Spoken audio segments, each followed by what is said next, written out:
আসসালামু আলাইকুম। শুরু করছি মায়াবতীর ইচ্ছা পর্ব ৬। লিখেছেন ইসরাত জাহান। সকাল সকাল ঘুম থেকে উঠে বইয়ের পাতায় মুখ লুকিয়ে আছে হিয়া। আজ রাতে তাড়াতাড়ি ঘুমিয়েছিল, বই আর পড়া হয়নি। কোনো একাডেমিক বই না, তার প্রিয় গল্পের বই নিয়ে। চশমা চোখে দেওয়া মুখে হালকা হামি উঠেছে। চেয়ারে বসে টেবিলের উপর এক হাত ভর করে থুতনিতে ঠেকিয়ে আরেক হাত বইয়ের উপর পাতায় আবদ্ধ করে রাখল হিয়া। ঠোঁটে মিষ্টি হাসির সাথে দুষ্টু মিষ্টি গল্পের কাহিনী। এই দৃশ্য দূর দরজায় দাঁড়িয়ে দেখছে রুদ্র। মনোমুগ্ধকর লাগছে তার কাছে এই শীতের সকালের দৃশ্য। কড়া শীত গায়ে চাদর জড়ানো হিয়াকে দেখতে রুদ্রর কাছে আলাদা ভালো লাগে। হিয়া সাজগোজ করে না, সবসময় প্রাকৃতিক সৌন্দর্য বজায় রাখে। রুদ্র হিয়ার এই রূপে অভ্যস্ত। রুদ্র কল্পনা করতে থাকে শিয়া ও হিয়ার জন্মের সময়টি। যেদিন শিয়া ও হিয়া হয় সেদিনের রুদ্র মিলিকে নিয়ে হসপিটালের অপারেশনের রুমের পাশে খেলছিল আর আনন্দ করছে। মিলি বলে, আমাদের নতুন 2 বোন আসবে, খুব ভালোবাসবো আমরা তাকে। রুদ্র বলে, হ্যাঁ, আমাদের আরও 2 খেলার সাথী আসবে। রুদ্র তখন 9 বছর বয়স আর মিলির 2 বছর। সবার উত্তেজনার রুদ্র নিজেও উকি দিতে থাকে অপারেশন রুমে দিকে, কিন্তু সে ব্যর্থ। কিছুই দেখতে পারে না। মুখ ফুলিয়ে ফিরে আসে সেখান থেকে। ছোট রুদ্র মুখ ফুলিয়ে বুকে হাত গুজে দাঁড়িয়ে আছে। ঠিক সেই সময় নার্স বের হয়, হাতে 2 ছোট ছোট শিশু। একজন শিশুকে কোলে নিয়ে কানে আজান দিচ্ছেন মাহমুদ সর্দার। শিশুটি চুপ করে বাবার আজান শুনছে। সেই শিশুটি ছিল শিয়া। রুদ্র শিয়ার দিকে থাকে, অতঃপর বিরক্ত হয়ে তাকায় হিয়ার দিকে। হিয়া ম্যাঁ করে কান্না করছে, যেন সে এক হিংসুটে। মাহমুদ সর্দার শিয়ার কানে আজান দিয়ে শিয়াকে মিসেস সোনালির হাতে দিয়ে দেন। তারপর হিয়াকে কোলে নেন। হিয়ার কানে আজান দিল। হিয়া আজানের পরপরই খিলখিল করে হেসে দেয়। রুদ্র এখনো মুখ ফুলিয়ে দেখছে। মাহমুদ সর্দার খেয়াল করে দেখে রুদ্রর কাছে আসেন, বলেন, কি হয়েছে বাবা? রাগারাগি মুখ করে রুদ্র বলে, তোমার মেয়েকে তো দেখতেই পারছি না। মাহমুদ সর্দার হেসে হেসে রুদ্রর কোলে হিয়াকে দিতে যায় আর বলে, এই নাও, আমার মেয়েকে দেখো। রুদ্র হিয়াকে কোলে নিয়ে হিয়ার দিকে তাকিয়ে থাকে। বাবার কোল থেকে ছোট হিয়া অন্য কারোর কোলে গেছে। এবার সে নিজেই কান্না করতে থাকে। রুদ্র মুখ কালো করে ফেলে, বলে, তোমার মেয়ে আমাকে ভালোবাসে না? আমি কি পচা? মাহমুদ সর্দার জোরে জোরে হেসে বলেন, আমার বাবা অনেক ভালো। তুমি ওর সাথে খেলতে খেলতে ওর মন জয় করে নিও, দেখবে একদিন না একদিন ও তোমাকে ভালোবাসবে। রুদ্র ছোট মন কথাগুলো গেঁথে যায়। হিয়া ওকে একদিন না একদিন ভালোবাসবে, এটা যেন বড় হওয়ার পরও রুদ্রর কাছে মুখস্থ বিদ্যা। রুদ্রর ভাবনার ছেদ ঘটে হিয়ার অট্ট হাসিতে। হিয়া খুব জোরে জোরে হাসছে। রুদ্র শূন্য দৃষ্টি ছেদ ঘটিয়ে আবার হিয়ার দিকে তাকায়। হিয়া বইয়ের দিকে তাকিয়ে হাসতে থাকে। রুদ্র বুঝলো মজার কোনো এক জায়গা হিয়া এখন পড়ছে। বই পড়ার মগ্ন হিয়ার কানে ভেসে এলো, কোনো নষ্ট পুরুষের প্রেম কাহিনী কি লেখা আছে তোর উপন্যাসের পাতায়? কথাটি রুদ্র বলে হিয়াকে। হিয়া থমকে যায় রুদ্রর কণ্ঠে। গত 4 দিন ধরে রুদ্র তার আশেপাশে ঘোরে না। হিয়া আর তারেক কোনো সম্পর্কে জড়িয়েছে তাই ভেবে রুদ্র দূরে সরে আছে, এমনটা ভেবে রেখেছিল হিয়া। তাই কাল আর তারেকের সাথে দেখা করেনি হিয়া। তারেকের সাথে ঘুরতে হিয়ার ভালো লাগে না, কিন্তু রুদ্রের জন্য শো অফ করে হিয়া। আবার তারেক নিজেও এখন ফ্রেন্ডলি হয়ে গেছে। ভালো না লাগার সত্ত্বেও কথা বলতে থাকে হিয়া। রুদ্রের কণ্ঠ শুনে হিয়া তাকায় রুদ্রের দিকে। কিছু না বলে গায়ের চাদর আরেকটু উপরে উঠিয়ে বইয়ের দিকে আবার তাকায়। রুদ্র ডান হাতে থাকা চায়ের ফ্লাক্স নিয়ে হিয়ার সামনে রাখে। বাম হাতের আঙ্গুলের ভিতর 2 মগের গোল অংশ একসাথে ঢোকানো। তার টুকটুক শব্দে হিয়া তাকায় রুদ্রের হাতের দিকে। রুদ্র হালকা হেসে বলে, চায়ের নেশা কাটাতে চাই। হিয়া চশমা হালকাভাবে ঠিক করে বলে, নারীর নেশা কেটে গেছে? হিয়া পাখির নেশা জেগে উঠেছে। মদ ও ভিন্ন নারীতে মেতে থাকা পুরুষদের মুখে এমন কথা মানায় না। মদের বোতলে চা, ভিন্ন নারীর বদলে আমার হিয়া পাখি কবে হবে আমার? নির্লজ্জ ও নষ্ট পুরুষ মানুষ, তোর প্রেমে মত্ত। ঠাট্টার হাসি দেয় হিয়া। রুদ্র দেখেও যেন দেখেনি। কাপ দুইটি টেবিলে রেখে ফ্লাক্স থেকে চা ঢেলে হিয়ার সামনে এক কাপ দেয় রুদ্র। বলে, নে তোর নেশা। হিয়া কাপ নিয়ে চায়ে চুমুক দেয়। রুদ্র নিজেও তার নিজের চায়ের কাপে চুমুক দিতে থাকে, কিন্তু চোখ তার হিয়ার চায়ের কাপে আবদ্ধ। হিয়ার ঠোঁট চায়ের কাপে মিশে যেন আলাদা আগুন জ্বলে উঠতে থাকে রুদ্রর বক্ষে। রুদ্র হিয়ার দিকে চোখ রেখেই বলে, আমরা মানুষ কি অদ্ভুত, তাই না হিয়া পাখি? হিয়া বুঝলো না এখানে এখন এই কথার মানে কি, তাই ভ্রু কুঁচকে তাকালো রুদ্রের দিকে। রুদ্র বলে, আমরা যাকে একবার মন দেই তার সাথে কোনো কিছু ঘর্ষণটাও যেন সহ্য করতে পারি না, হোক এটা কোনো বস্ত্র বা কোনো ব্যক্তি।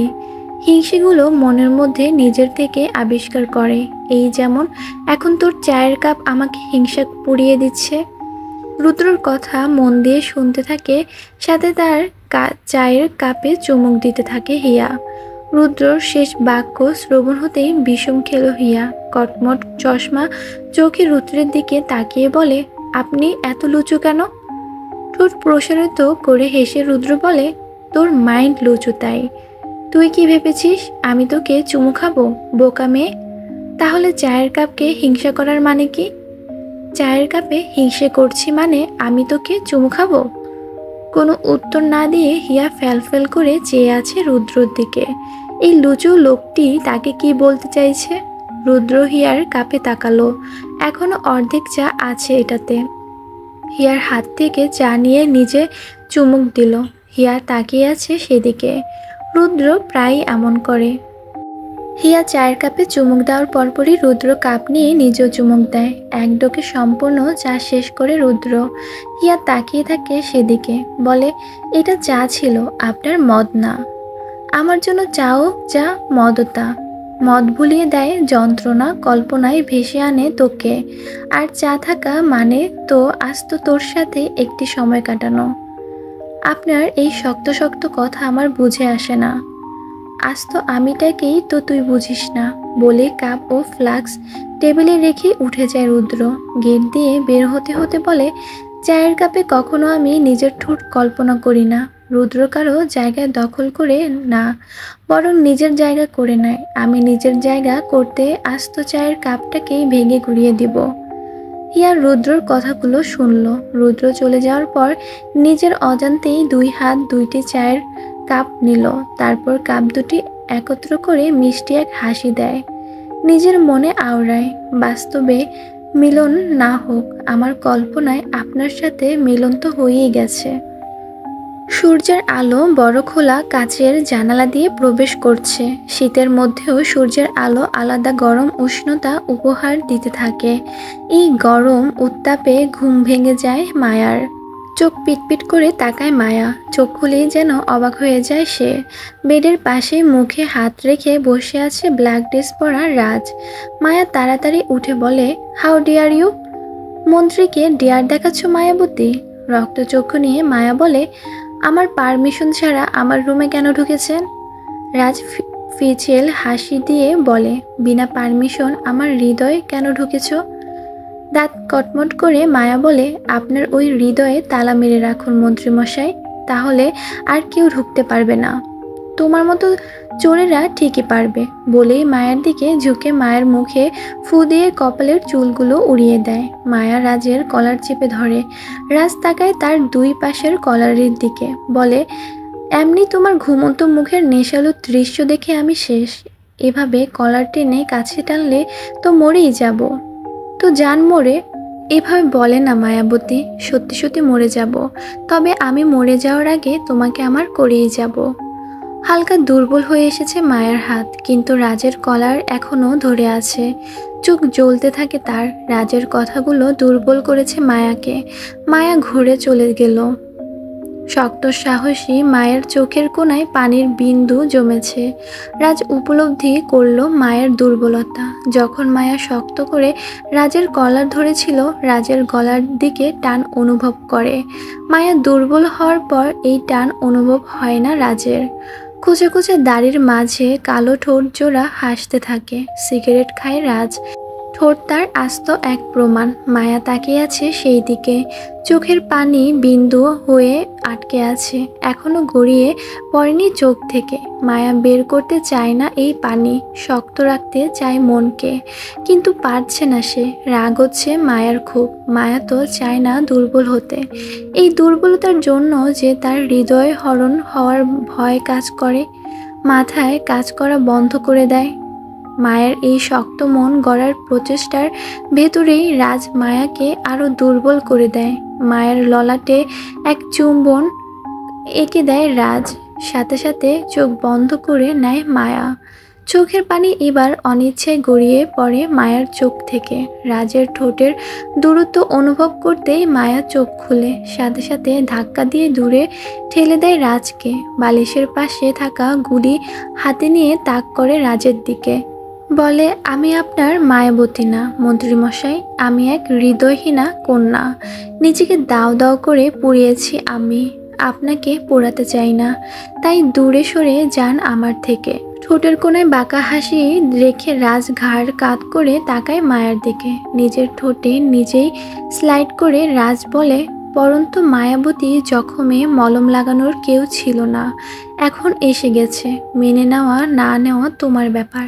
তোমার এই জখম যেমন আমি সারিয়ে দেব, তোমার হৃদয়ে আমার স্থান আমি গড়ে তুলব। মায়া হাতে থাকা বন্দুক নামিয়ে বলে, চলে যান মন্ত্রীমশাই, একা থাকতে চাই আমি। রাজ কথা বাড়ায় না, একা থাকতে দেয় মায়াকে। যেতে যেতে বলে, ব্রেকফাস্ট টাইম হয়ে এসেছে, তাড়াতাড়ি চলে এসো, না খেয়ে অপেক্ষা করব আমি। ঘন্টা 2 ধরে গড়গড় করে পড়া ঝর্ণার পানির নিচে বসে গোসল করছে মায়া। 2 হাঁটু ভাঁজ করে মুখ লুকিয়ে বসে আছে। ঝর্ণার পানিগুলো সব তার মাথায় পড়ছে। কনকনা শীতে লোকজন যেখানে পানি গরম করে দ্রুত গোসল করে, মায়া সেখানে গিজার অন করে গোসল করছে। না, এটা গোসল করা হচ্ছে না, বরং এটা রাগ নিবারণ করা হচ্ছে। চোখের পানি বের করতে চায় না বলে এত চেষ্টা তার, তারপরও আজ সে চোখের পানি বের করেছে। একা একা সব সময় অশ্রু বিসর্জন দিলেও প্রকাশ্যে মায়া তার অশ্রু কাউকে দেখাতে চায় না। কান্না করতে করতে মায়া এবার ফোপাতে শুরু করে। রাগ জেদ সব কিছু মাথায় চেপে বসেছে। মন তো একবার চাচ্ছে রাজকে খুন করতে, আবার খুন করতে হাত উঠালেও ব্যর্থ হয়ে পড়ে। মায়ার এই শক্ত রক্তমাখা হাত তো কখনো থেমে থাকেনি, আজ কেন এমন হবে এগুলো মানতে পারছে না মায়া। কিছুক্ষণ এমনভাবে থাকার পর ফোন বেজে ওঠে মায়ার। হাঁটু ভাঁজে গুজে রাখা মুখ উঁচু করে তাকায় মায়া। অনেকক্ষণ ভেজার কারণে চোখ লাল হয়ে আছে, মুখে ফুটে ওঠে ডেভিল হাসি। সাথে সাথে গোসল সেরে উঠে মায়া, ড্রেস চেঞ্জ করে ফোনের দিকে তাকায়, দেখতে পায় হাসির কল। মায়া কল ব্যাক করতে যাবে, ঠিক তখনই মায়ের রুমে নক করে একজন waiter. Raj sir is waiting for you ma'am. হাসিকে কল করে না মায়া, ফোন ছোট টেবিলের উপর রেখে বলে, আসছি আমি। ওকে ম্যাম বলে রুমের বাইরে দাঁড়িয়ে থাকে মেয়েটি। রাজ যেখানে ব্রেকফাস্ট রেডি করে রেখেছে সেখানে মায়াকে নিয়ে যাবে, এটা রাজের অর্ডার। মায়া আজ 3 পিস পরেছে, গাঢ় নীল রঙের কালো কাজের কামিজ, সাথে কালো সালোয়ার আর ওড়না। মায়ার উচ্চতা 5 ফুট 6 ইঞ্চি, দেখতে ফর্সা হয়েছে। এই ফর্সা চেহারা হওয়াতে মায়ের আরও বেশি রাগ হয়, কারণ মায়ার মা ছিলেন কালো। লোকে এক দেখাতেই মায়াকে বলে, তুমি তোমার বাবার চেহারা পেয়েছো। রাগ ফেটে পড়ে তখন মায়ার, কেন তাকে এই প্রতারকের মতো রূপ নিয়ে জন্ম নিতে হলো। এই প্রতারকের জন্য তার মা আজ তার কাছে নেই, প্রতারকের জন্য নানা স্ট্রোক করেছে, প্রতারক বাবার জন্য আজ মায়া পিতৃহীন। আরও অনেক কিছুই আছে যা মায়া এই যাবৎকাল সহ্য করেছে। কক্সবাজারের সূর্যের আলোর রোদের উত্তাপ বেড়েছে, ফাঁকা নির্জন পরিবেশে গরমে শরীর পুড়িয়ে নেওয়ার মতো হবে নাই বা কেন। গাছপালা নেই, বরং ফাঁকা জায়গায় সূর্যের আলো বেশি প্রভাবিত হয়। ফাঁকা এক নির্জন স্থানে বড় টেবিল সাজানো, ভিন্ন খাদ্য, মাথার উপর সুন্দরভাবে ডিজাইন করা কাপড় দিয়ে ঢাকা, যা 4টি খুঁটির সাহায্যে বেঁধে রাখা। খুঁটির গায়ে মোড়ানো গোলাপি ও সাদা রঙের বেলুন, মাটির উপর দিয়ে ছড়ানো ছিটানো আছে গোলাপ ও রজনীগন্ধা। মায়া গার্ডদের নিয়ে এন্ট্রি নেয় রাজের পাঠানো ওয়েটারের সঙ্গে করে। মায়ের আগমনে রাজের হার্টবিট শুরু হয়। রাজ উল্টো দিকে ফেরা থাকে। মায়ের এক পা বৃদ্ধির সাথে রাজ ফিল করে তার হার্টবিট আরও বেশি ফাস্ট হতে থাকে। চোখ বন্ধ করে স্লান হেসে রাজ ফিল করতে থাকে মায়ের শব্দ। উঁচু হিলের শব্দ যেন বাড়ছে, আর মায়া তার অতি নিকটে আসছে। মায়া এসে টেবিলের সামনে দাঁড়ায়। টেবিলের আড়াআড়ি স্থানে বসে আছে পিয়াস ও মৌ। মায়া তাদের দিকে তাকিয়ে বলে, গুড মর্নিং সুইট কাপল। মৌ বলে, ভেরি গুড মর্নিং ম্যাম। মায়ের মিষ্টি হেসে বলে, ডোন্ট কল মি ম্যাম, আমি তোমার বোনের মতোই। মৌ মিষ্টি হাসি দেয়। মায়া সেদিকে তাকিয়ে থাকে। মৌ আর মায়ের কথার পিঠে যেন চোখে চোখে ভিন্ন কোনো কথার আদান প্রদান চলছে।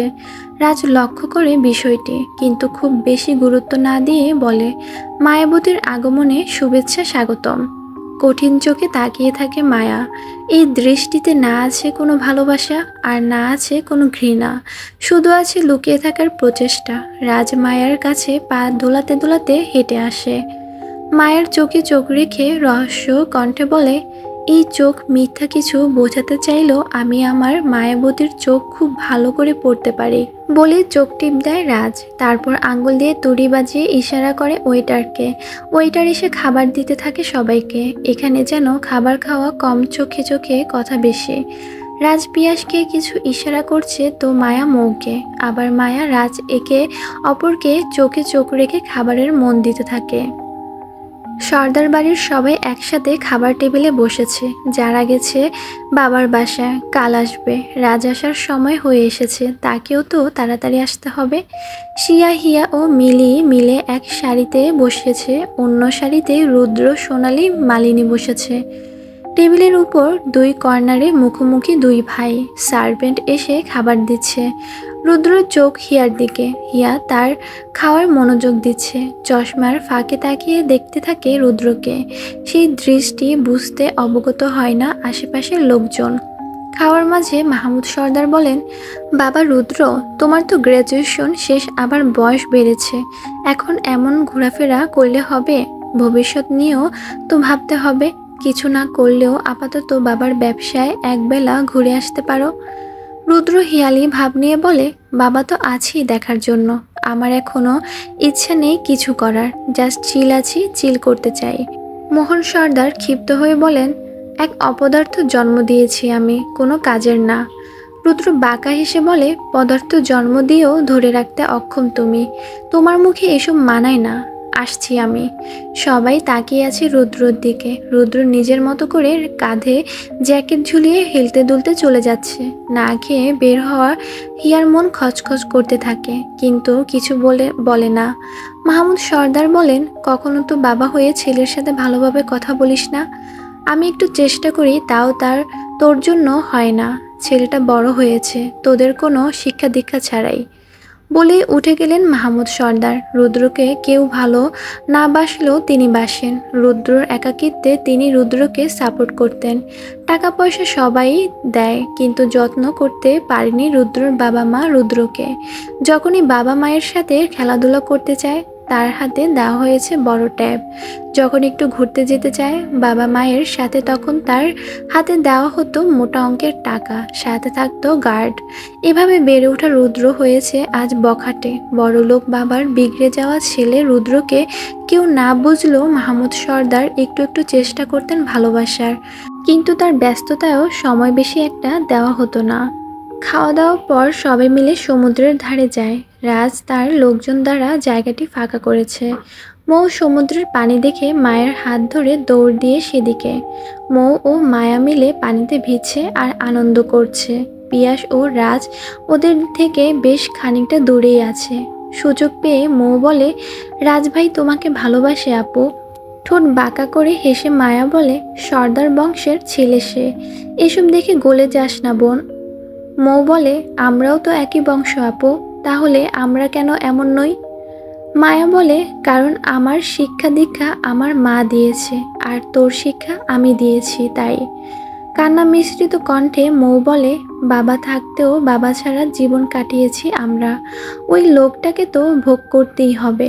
মায়া বলে, মোহন সর্দার একা নয়, এর ভেতর আরও কেউ জড়িত, শুধু তাদেরকে বের করার দায়িত্ব আমাদের। মৌ দূরের পিয়াসের দিকে তাকিয়ে বলে, উদ্দেশ্য সাধনার জন্যই তো আমরা দুই বোন ট্র্যাপ করেছি এদেরকে। আমার ট্র্যাপ কাজে লেগেছে, তোমারটা কখন কাজে লাগবে? মায়া রাজের দিকে তাকিয়ে দেখতে থাকে রাজকে। সূর্যের আলো চোখে পড়েছে, শীতের ভিতরেও এই সূর্যের তাপ অতি মাত্রায় জ্বালা দিচ্ছে। রাজ ঘামছে তাতে। মায়া সেদিকে তাকিয়ে বলে, আমার ট্রাপ মিস যায়নি বোন, খুব সুন্দরভাবে মন্ত্রীমশাই আমার ফাঁদে পা দিয়েছে। বলেই মায়া ও মৌ হাসতে থাকে। দুই বোনের কথোপকথন শুনতে পায় না কেউ। মায়া পিয়াসের দিকে তাকিয়ে মৌকে বলে, পিয়াস ছেলেটা ভালো, ও অনেক ইনোসেন্ট, তোকে সর্বোচ্চ দিয়ে ভালোবাসে, তুইও ওকে খুব ভালোবাসিস। এটাকেই বলে ভালোবাসার পূর্ণতা। মৌ দুই হাতে পানি নিয়ে আবার নিচে ফেলে। এভাবে খেলতে খেলতে বলে, পিয়াস আমার সেই ভালোবাসা যেটা অনেক সাধনার পর আমি পেয়েছি।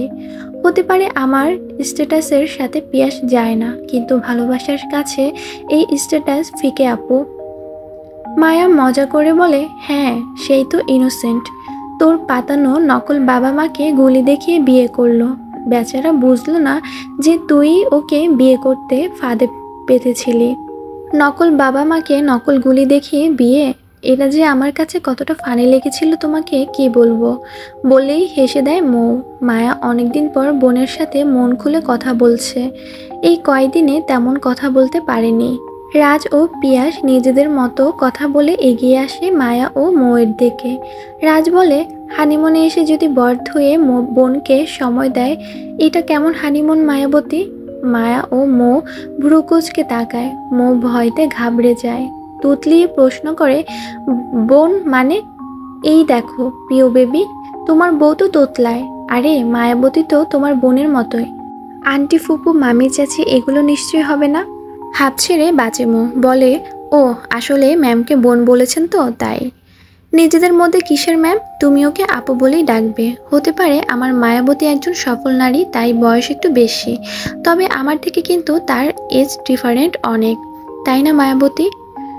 ফিচেল হেসে মায়া বলে, হ্যাঁ নিশ্চয়ই, আমাকে নির্দ্বিধায় আপু বলতে পারো। তোমার কাছে থেকে ম্যাম শুনতে আমারও ভালো লাগছে না। এটাই তো হওয়ার। মায়া রাজের দিকে তাকিয়ে বলে, মানে? রাজ বুক পকেটে গোজা সানগ্লাস বের করে চোখে দিয়ে বলে, মানে এই যে আমার মায়াবতী খুব উদার। বলেই রাজ মায়ের হাত ধরে সমুদ্রের আরও একটু গভীরে যায়। সমুদ্রের স্রোত কিছু সময় পরপর এসে তাদেরকে ছুঁয়ে দিয়ে যাচ্ছে। মায়ের বাহু রাজের হাতের মুঠোয়। মায়া তাকিয়ে আছে রাজের দিকে। রাজ নিজের হাতে পানি নিয়ে মায়ের দিকে ছুঁড়ে মারে। মায়ার নাক মুখ ছিটকে ফেলে। রাজ ঠোঁটে দুষ্ট হাসি ফুটিয়ে বলে, বিয়ের আগেই প্রি হানিমুন, এনজয় মায়াবতী। মায়া রাজের কাছে এসে রাজের কানের গোড়ায় নিজের ঠোঁট কিছুটা দূরত্ব রেখে বলে, enjoy with your fake dream মন্ত্রীমশাই। বলেই চলে যেতে নেয় মায়া। রাজ মায়ের বাম হাতের বাহু ধরে টান দিয়ে নিজের দিকে ফিরিয়ে আনে। মায়ের কোমরে শক্ত করে জড়িয়ে ধরে সবাইকে উদ্দেশ্য করে বলে, বাচ্চারা চোখ বন্ধ করো, তোমাদের মন্ত্রীমশাই এবার প্রেম করবে। রাজের কথায় সবাই চোখ বন্ধ করে। এবার আর পিয়াস চোখ খুলে রাখিনি, নিজে তো বন্ধ করেছে, সাথে মৌয়ের চোখটাও হাত দিয়ে বন্ধ করে দেয়। চারপাশে পানির স্রোত বাড়ছে আবার কমছে। শীতের বাতাস চারপাশ থেকে একটু একটু আসতে থাকে। হাঁটু ভিজিয়ে দিয়ে যাচ্ছে মায়া ও রাজকে। মায়ের চোখ তার মন্ত্রী মশাই এর দিকে। রাজের বুক বারবার মায়ের দুই হাত লেপ্টে আছে। হার্টবিট বৃদ্ধি পাচ্ছে মায়ার। রাজ চোখের পাতা একবার বন্ধ করে সেকেন্ড কয়েক পর খুলে তাকায় মায়ার দিকে। নিজের ঠোঁট মায়ার দিকে এগিয়ে দিতে থাকে। মায়া চোখ বন্ধ করে নেয়। রাজ ঠোঁট এগিয়ে মায়ের কানের দিকে এগিয়ে আসে। অতঃপর বলে, মন্ত্রী মশাইয়ের চুমো এত ভালো লাগে মায়াবতী? আস্তে আস্তে এতটাই অভ্যস্ত হয়ে গেছো যে আজ নিজে থেকেই চোখ বন্ধ করেছো? সাথে সাথে চোখ খুলে তাকায় মায়া। ঢোক দিল তাকে মন্ত্রীমশাই। রাজ মায়ার চোখের দিকে তাকিয়ে বলে, মন্ত্রীমশাইয়ের প্রতি দুর্বল তুমি মায়াবতী, কঠিনভাবে ফেসে গেছো আমার কাছে। আর শুনতে চাইল না মায়া। রাজকে ধাক্কা দিয়ে দৌড়ে চলে গেল নিজের রুমের দিকে। মায়ার দৌড়ানোর সময় পায়ের সাথে পানির ঘর্ষণ আলাদা শব্দ তৈরি করে। মৌ চোখ খুলে তাকায়, মনে মনে বলে, আমার মতো তুমিও ট্র্যাপ করতে যে নিজেই ট্র্যাপে পড়লে আপুই। দেখা যাক আমাদের যাত্রাপথ কেমন হয়।